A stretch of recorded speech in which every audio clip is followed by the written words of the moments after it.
Perambra government welfare സ്കൂളിൽ അക്ഷരങ്ങൾ പിച്ചവെച്ചു തുടങ്ങിയത് 1957 ക്ലാസ് മുറികളിൽ ഒരു കാലത്ത് കുട്ടികൾ തിങ്ങി നിറഞ്ഞിരുന്നു. മുറ്റത്ത് കളിയാരവങ്ങൾ മുഴങ്ങിയിരുന്നു. പിൽക്കാലത്ത് എയ്ഡഡ് സ്കൂളുകൾ വന്നു. സ്വകാര്യ ഇംഗ്ലീഷ് മീഡിയങ്ങളും വന്നു. കഴിവുള്ളവർ കുട്ടികളെ അങ്ങോട്ട് മാറ്റി.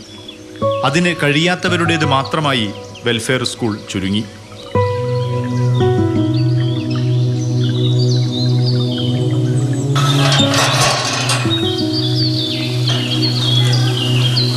വെൽഫെയർ സ്കൂളിൽ 88-92 കാലത്ത് വിദ്യാർത്ഥിയായിരുന്നു റഫീഖ്. സ്കൂൾ പഠനമെല്ലാം കഴിഞ്ഞ് ഗൾഫിൽ ജോലി ചെയ്യുന്നു. ഇത്തവണ നാട്ടിലെത്തിയപ്പോഴാണ് പഠിച്ച സ്കൂളിന് താഴെ വീണത് കണ്ടത്. പഠിക്കുന്ന സമയത്ത് ഇവിടെ നല്ല ഫുൾ കുട്ടികളായിരുന്നു. 4 ക്ലാസ്സിലും പിന്നെ മിക്സായിട്ട് നല്ല ഒരുപാട് കുട്ടികളുണ്ടായിരുന്നു. നല്ല വിശാലമായ ഗ്രൗണ്ട് ഉണ്ടായിരുന്നു ഫ്രണ്ടിൽ. പിന്നെ പ്രത്യേകിച്ച് ഇവിടെ നമ്മളെ കലോട്ടുള്ള നാരായണ മാഷ്, കുഞ്ഞിക്കണ്ണ മാഷ്, എരോട്ടുള്ള മുപ്പരകമ പഠിപ്പിച്ച് എല്ലാം ഉണ്ടായിരുന്നു. ശ്രീത്ത്, അമ്പു, പിന്നെ കുറേ പേരുണ്ടായിരുന്നു. എല്ലാവരും മിക്സായിട്ടായിരുന്നു ഉണ്ടായിരുന്നു. നല്ല സൗഹൃദത്തോടെ നല്ല എല്ലാവരും കളിക്കാനും എല്ലാത്തിനും അവരുണ്ടായിരുന്നു കൂട്ടുന്നു.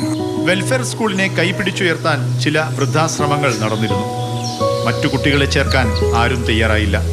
അതിനുള്ള കാരണങ്ങൾ എന്താണെന്ന് സംഭവ ഉന്നതിയിലെ മനുഷ്യർക്ക് നന്നായി അറിയാം. ഞാനൊക്കെ പഠിക്കുന്ന കാലത്ത് 10-30 കുട്ടികളുണ്ടാവും ഒരു ക്ലാസ്സിൽ. ഞങ്ങളൊക്കെ ഒരുമിച്ച് ഒരു ബെഞ്ചിൽ ഇരുന്ന് പഠിച്ച കുട്ടികളുണ്ട് ഇഷ്ടം പോലെ. ഈ താഴത്തുണ്ട്, വേറെ ഈ കല്ലൂടൊക്കെ കുട്ടികളുണ്ട്.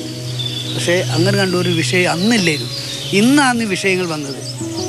അതെന്താന്നുള്ളത് മറ്റുള്ള ജനങ്ങളാണ് മനസ്സിലാക്കേണ്ടത്. അങ്ങനെ വരാവോ? മറ്റുള്ളവരെന്ത് ആലോചിക്കണ്ടേ? ഞാളെയും കൂടി കുട്ടികളെ ഈ സ്കൂളിൽ ഞാളെ ചേർക്കണം. അപ്പോൾ ഓലെ കൂടുതൽ ഞാളെ കുട്ടികൾ ചേർത്ത് കഴിഞ്ഞാൽ നല്ല വിദ്യാഭ്യാസങ്ങൾ കാര്യങ്ങൾ ഉണ്ടാവും എന്നല്ല ഓലെ ആലോചിക്കണ്ടേ? അപ്പോൾ ഇതെല്ലാം കൂടി ഈ സ്കൂൾ എടുക്കപ്പെട്ടില്ലേ? എല്ലാവർക്കും അതാണ് താല്പര്യം. വെൽഫെയർ സ്കൂൾ അങ്ങ് എടുക്കപ്പെടണം എന്നുള്ളത് അത് പൂർത്തീകരിച്ച്.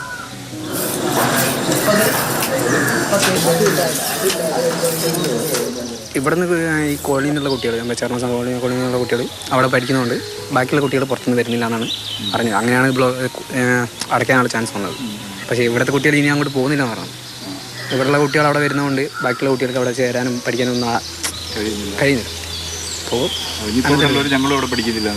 അതുകൊണ്ട് ഇവിടെ നിന്നുള്ളവരൊക്കെ പുറത്തായിട്ട് ഹോസ്റ്റലും അല്ലാത്ത കാര്യങ്ങളൊക്കെ ആയിട്ട് പഠിച്ചുകൊണ്ട്. ചുറ്റുപാടുകൾ മാറിയപ്പോൾ സംഭവ സമുദായത്തെ അതിനൊപ്പം എത്തിക്കാൻ കഴിയാതെ പോയതാണ് പ്രശ്നമായതെന്ന് വാർഡ് അംഗം അർജുൻ പറയുന്നു. അവർക്ക് വേണ്ടുന്നൊരു ജീവിത നിലവാരം അല്ലെങ്കിൽ മെച്ചപ്പെട്ട സൗകര്യങ്ങൾ നമുക്ക് കോളനിക്കകത്ത്, അല്ലെങ്കിൽ കോളനി എന്ന് പറയുന്നത് പോലും ഇപ്പോൾ തെറ്റാണ്, ഉന്നതി എന്നുള്ള രീതിയിലേക്കാണ്. അപ്പോൾ ആ ഒരു ജനവിഭാഗത്തിൻ്റെ അടിസ്ഥാനപരമായിട്ടുള്ള ഒരു വികസനത്തിന് വേണ്ടി നമ്മുടെ സർക്കാർ സംവിധാനങ്ങൾ കുറച്ചുകൂടെ ചെയ്യാനുണ്ട്.